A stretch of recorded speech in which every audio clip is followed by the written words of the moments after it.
What is happening on the streets of Atlanta this morning? Well, Ed, this is totally unacceptable. We cannot allow mob rule. We're a nation of the rule of law, and this is exactly what will happen if we defund the police. And that's exactly what the Democrats want to do. They have a move to defund, to dismantle law enforcement.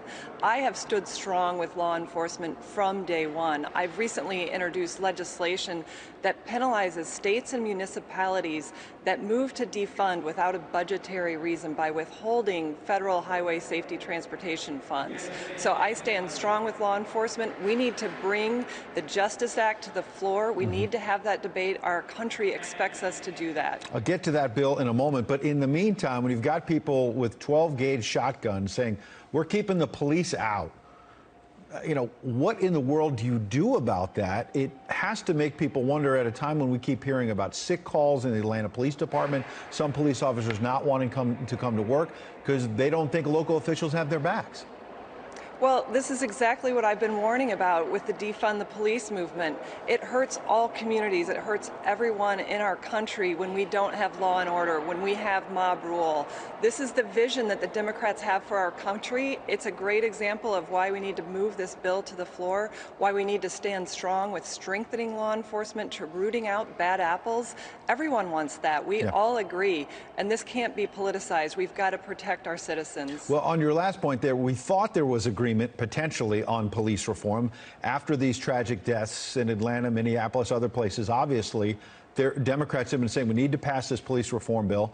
Now yourself, Tim Scott, and other Republicans have put their plan out there. Democrats have a plan. And we hear Democrats are going to basically filibuster or block your plan in this vote today. Nancy Pelosi, the Speaker of the House, had this to say about what's going on. I'm going to play it and give you a chance to react. For something to happen, they're going to have to face the realities of police brutality, the realities of the need for justice in policing, and the recognition that there are many, many good people in law enforcement, but not all. But so far, they were trying to get away with murder, actually, the murder of George Floyd. Senator, she's saying that you and other Republicans want to get away with murder. Well, this is ridiculous.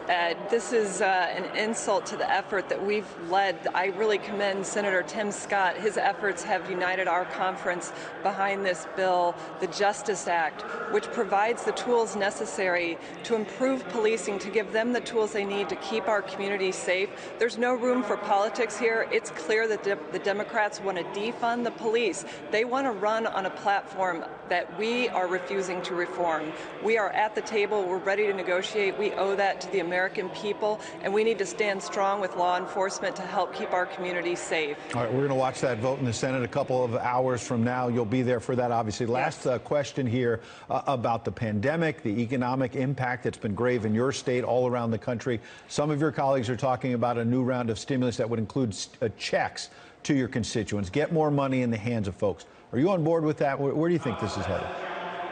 Well, Ed, first things first, we have put out nearly $3 trillion of funding through the CARES Act and CARES 3.5.